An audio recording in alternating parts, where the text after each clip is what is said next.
السلام علیکم۔ آپ سن رہے ہیں سعدیہ عابد کے ناول میری چاہت میری ریاضت کی 14ویں قسط۔ اسے یقین تھا کہ آرزو کو انہوں نے غائب کیا ہے، مگر وہ ان سے ٹکرانے کی طاقت نہیں رکھتا تھا، اس لیے فرار ہو رہا تھا کہ وہ اپنے بچے کو اصفہان انصاری کی سفاکیت کی نظر نہیں کرنا چاہتا تھا۔ اس نے چند گھنٹوں بعد معصوم بچے کے ساتھ حیدرآباد کا سفر شروع کر دیا تھا۔ اس کے ذہن میں یہ بات چل رہی تھی کہ ایک دن آرزو خود اس سے رابطہ کرے گی، اس لیے اس نے طلاق کے بارے میں سوچا تک نہیں اور لندن اپنی بہن کے پاس آ گیا۔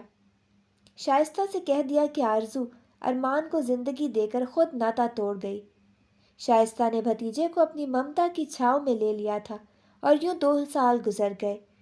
وہ خود سے رابطہ کر نہیں سکتا تھا اور آرزو کی طرف سے بھی کوئی پیش رفت نہیں ہوئی تھی۔ وہ نہیں جانتا تھا کہ اس کے یوں طلاق دیے بنا فرار ہونے پر اصفہان انصاری کا کیا رد عمل تھا۔ وہ کیسے بلبلائے تھے کہ وہ تو یہ بھی نہیں جانتا تھا کہ آیا آرزو زندہ بھی ہے یا مر گئی، جو خط میں لکھا تھا وہ درست ہے یا نہیں۔ مگر ہر بات کی تصدیق محض 3 سال بعد ہو گئی تھی۔ اس نے نیوز میں انڈسٹریلسٹ اصفہان انصاری کی اکلوتی بیٹی کی شادی کی خبر سنی تھی، اور وہیں سنتے سنتے ہی وہ مر گیا تھا۔ اس کا یقین ہار گیا تھا، اس کا مان بکھر گیا تھا اور اس نے خود کو کسی چٹان کی مانند مضبوط کر لیا تھا، مگر اس کے باوجود بھی آرزو کو دل سے نہیں نکال سکا تھا کہ دل میں آنے کے تو 1000 راستے ہوتے ہیں مگر جانے کا ایک بھی نہیں۔ وہ اس سے نفرت محسوس کرتا تھا مگر محبت آج بھی اسی سے کرتا تھا۔ اس نے ارمان سے یہی کہا تھا کہ اس کی ماں مر گئی ہے، مگر باپ کے چہرے پر پھیلی اذیت، آنکھوں میں دوڑتا کرب، اسے بچپن سے ہی یوں محسوس ہوتا تھا کہ اس کے اندر تجسس پیدا ہو گیا تھا، اور جو اسے ماں کی موت کا یقین نہیں کرنے دیتا تھا، آج تجسس کے ذریعے پیدا ہونے والا یقین جیت گیا تھا۔ مگر وہ یہ جان کر کہ اس کی ماں زندہ ہے بہت رویا تھا۔ جس عورت سے برسوں محبت کی تھی، جس سے تصور میں اپنے سکھ دکھ ناکامیاں اور ہر کامیابی کہی تھی، آج وہ تصور مجسم وجود بن کر سامنے آیا تھا تو اسے نفرت محسوس ہو رہی تھی۔ اسے خود سے نفرت محسوس ہو رہی تھی کہ وہ ایسی عورت کا بیٹا ہے۔ وہ آج ماں کے مرنے پر نہیں، ماں کے زندہ ہونے پر شدتوں سے رویا تھا، اور اولاد کو اسی درد سے بچانے کی آرزو میں حسنین علی نے جو عذاب جھیلے تھے وہ آج ضرب ہو کر انہیں تڑپانے لگے تھے۔ ہم ایک مرگ مسلسل میں زیست کرتے ہیں اور پھر بھی ڈرتے ہیں مر نہ جائیں کہیں۔ بابا، میری ماں اتنی بری کیسے ہو سکتی ہے؟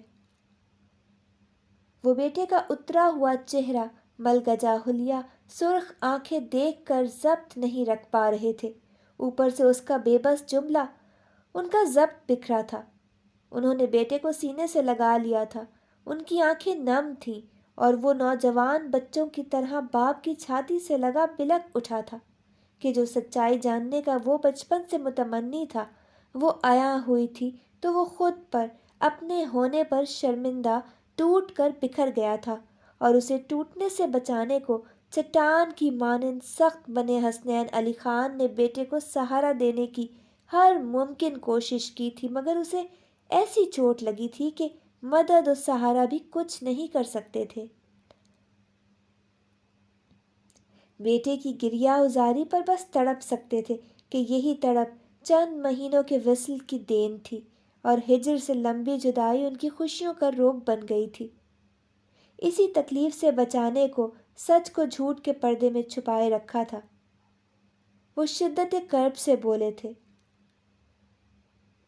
مجھے اپنے وجود سے نفرت ہو رہی ہے بابا۔ وہ خود اذیتی کا شکار ہونے لگا تھا۔ میں ایسی عورت کا بیٹا ہوں جو مجھے اس دنیا میں لانا ہی نہیں چاہتی تھی۔ اس نے کرب کی شدت سے اپنے بال نوچ ڈالے تھے اور بیٹے کی اذیت ان کی اذیتیں سوا کرنے لگی تھی۔ خواہش پوری نہ ہو سکی تو مجھے کسی بوجھ اور کچرے کی طرح اپنی زندگی سے نکال پھینکا۔ انہیں ترس نہیں آیا مجھ پر کہ میں ایک ماں کے بغیر کیسے رہوں گا؟ مجھ سے محبت کیوں نہ کر سکی میری ماں؟ کیوں کی مجھ سے اتنی نفرت؟ کمرے میں اس کی کربناک لہجے میں ڈوبی سسکیاں گونج رہی تھیں۔ آگے بڑھ کر شائستہ نے بھتیجے کو بازوؤں کے حصار میں لے لیا تھا۔ اسے ماں بن کر پالا تھا، اکلوتی بیٹی سے زیادہ چاہا تھا۔ اسے تکلیف میں دیکھ پانا ان کے اختیار کے بس سے باہر تھا۔ پھپھو اماں، کیا سب مائیں میری ماں جیسی ہوتی ہیں؟ وہ ماں جیسی پھپھو کی آغوش میں بچوں کی طرح سسکا تھا۔ سب نہیں ہوتی میرے بچے، بس کچھ بد نصیب عورتیں اپنے لیے خسارے چن کر دوسروں کی زندگی میں زہر گھول دیتی ہیں۔ انہیں آرزو سے نفرت محسوس ہو رہی تھی۔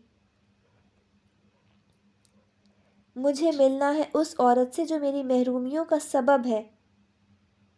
وہ ان سے الگ ہوتا آنسو صاف کرتے ہوئے غیر معمولی سنجیدگی سے بولتا ان دونوں کو دہلا گیا تھا۔ گڑھے مردے اکھاڑنے کی ضرورت نہیں ہے۔ شائستہ کے لب ہلے تھے۔ اب سب کچھ ہوگا کہ ہماری زندگی جہنم بنا کر وہ کیسے چین سے رہ سکتی ہیں۔ وہ غصہ اور دکھ سے چیخا تھا۔ یہ خیال بھی دل سے نکال دو۔ انہوں نے بیٹے کو باز رکھنا چاہا تھا۔ نہیں، ان سے جواب طلبی کرنا میرا حق ہے۔ اسے باپ کی بات پسند نہیں آئی تھی۔ بابا کی جان، جو حق سے از خود محروم کر دیں، ان کے در پر حق کی بھیک مانگنے نہیں جانا چاہیے۔ وہ ضبط کی کڑی منزلوں سے گزر رہے تھے۔ جس عورت سے نفرت محسوس ہو رہی ہے، اس سے حق طلب کرنے کی خواہش نہیں ہے مجھے بابا، بس ان کے سکون کو آگ لگا دینا چاہتا ہوں۔ اس کے سرخ چہرے پر نفرت کی لکیریں سی ابھر رہی تھیں، وہی لکیریں جن سے وہ تاعمر خائف رہے تھے۔ بابا کی جان، یہ یاد رکھنا کہ دوسروں کے سکون کو برباد کرنے والے کبھی خود پرسکون نہیں رہتے۔ وہ عورت بھی پرسکون نہ ہوگی، باوجود اس کے کہ اس کے سکون اور راحت کے لیے تمہارے بابا نے بڑی لمبی مناجات کی ہیں۔ وہ بے بسی سے کہتے صوفے پر گر سے گئے تھے۔ بابا، آپ اس عورت کے لیے دعا کرتے رہے جس نے آپ سے خوش رہنے کا حق ہی چھین لیا۔ وہ باپ کے قدموں میں بیٹھتا ان کے گھٹنوں پر ہاتھ رکھتے ہوئے بے بسی سے بولا تھا۔ محبت انسان کو بڑا خوار کرتی ہے۔ کسی غلط بندے سے ہو جائے تو خواری کی کوئی انتہا نہیں ہوتی۔ یہ محبت ہی ہے جس نے مجھے اس عورت کو بد دعا دینے سے روکے رکھا، نفرت کرنے نہیں دی، کبھی یقین نہیں کرنے دیا کہ جس کی آنکھوں اور لبوں پر محبت کے ترانے گنگناتے تھے وہ بے وفا ہے۔ ان کے انداز میں عجب سی بے بسی تھی جو بے چین کر گئی تھی۔ بے وفائی کا یقین آ جاتا تو زندگی مرگ مسلسل کی مانند نہ گزرتی، مگر کمبخت دل نے ہر گھاؤ یاد بھی رکھا اور یقین بھی نہ کیا۔ جینے کی آرزو میں مرتے چلے گئے اور آج بھی یقین کا وہی عالم ہے کہ جو بچھڑ گیا وہ مخلص تھا، با وفا تھا، کہ یقین بکھرتا تو نفرت بھی ہوتی۔ جب یقین ہی سلامت ہے تو نفرت کیسے ہو؟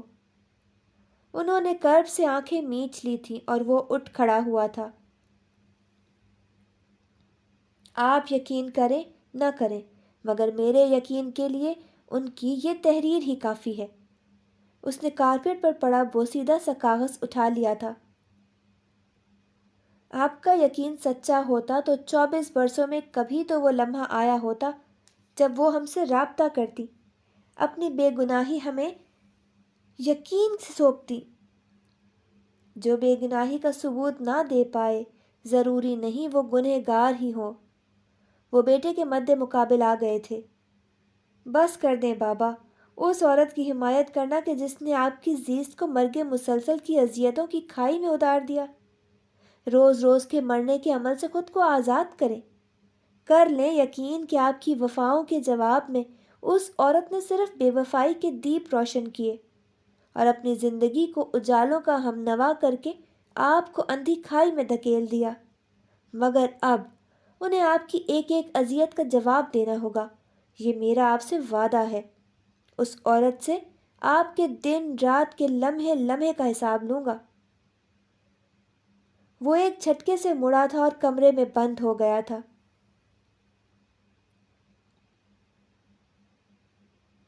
ارمان، آپ؟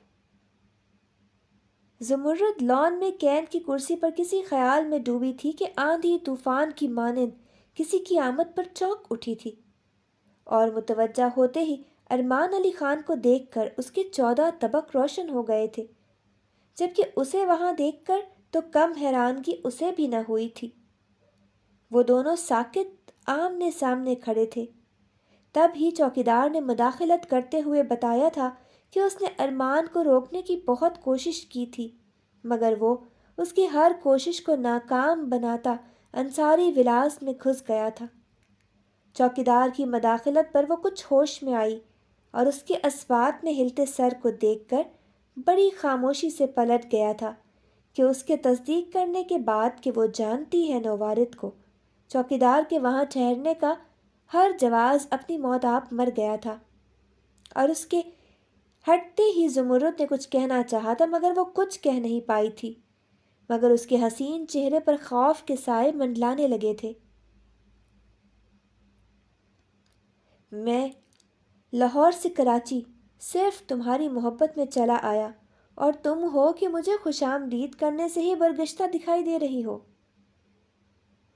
وہ خود کو کمپوز کرتا یہاں آنے کا اصل مقصد ذہن میں تازہ کرتے ہوئے نئی پلاننگ کے ساتھ بول پڑا تھا۔ خدا کے لیے ارمان، آپ واپس چلے جائیں۔ کسی نے، خاص کر دادا صاحب نے آپ کو دیکھ لیا تو آپ کو ہی نہیں مجھے بھی جان سے مار دیں گے۔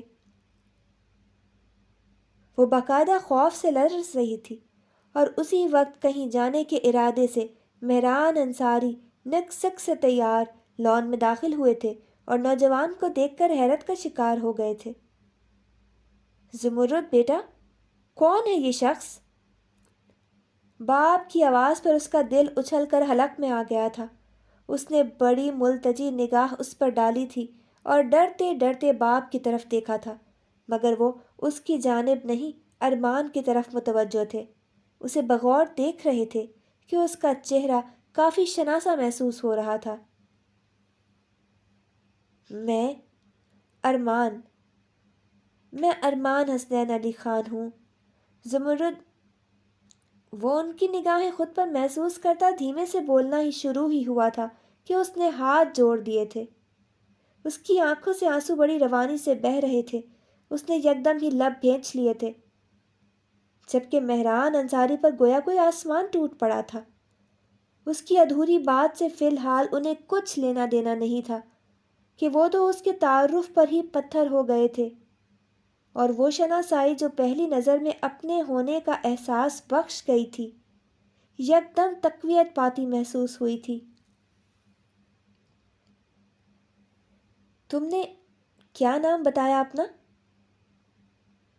مہران کی آواز جیسے کسی گہری کھائی سے نکلی تھی۔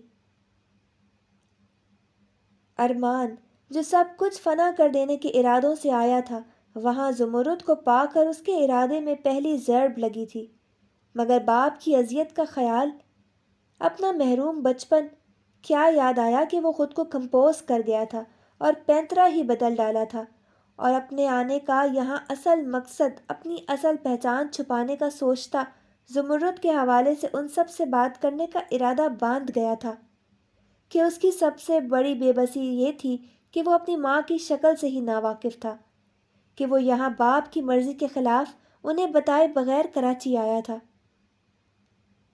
مہران انصاری سے وہ کچھ کہتا کہ انہوں نے کچھ سوچ کر اس کی ماں کا نام پوچھا تھا۔ میری ماما اس دنیا میں نہیں ہے۔ میری زندگی کا سورج ان کی زندگی کے لیے موت کا پیغام بن کر طلوع ہوا تھا۔ کسی زندہ ہستی کو مردہ کہنا کتنا اذیت ناک عمل ہوتا ہے وہ آج محسوس کر پایا تھا۔ اسے باپ کی اذیتیں کیا یاد آئی تھیں۔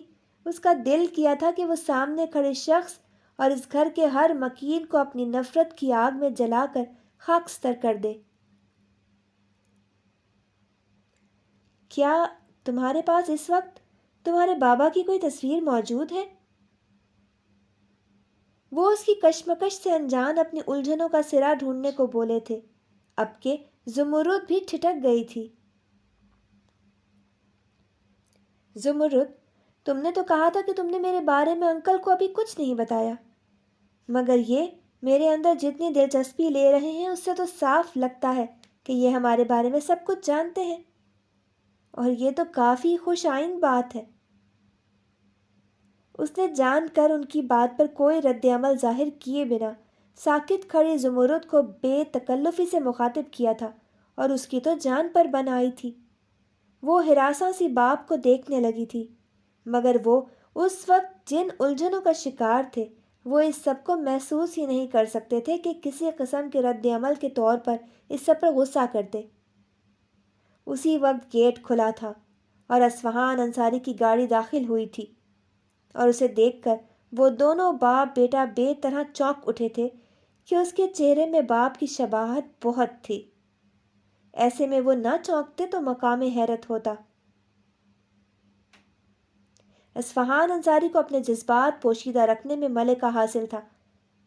مہران، جو باپ کی طرف کسی امید کے تحت دیکھ رہے تھے، یکدم مایوس ہو کر بڑے بھائی سفیان کو دیکھنے لگے تھے، جو باپ کی مانند ہونے کے باوجود کئی جگہوں پر باپ کی ٹانگ کے برابر بھی نہیں تھے۔ سفیان کے چہرے پر پہلی حیرت و سراسیمگی مہران کو الرٹ کر گئی تھی۔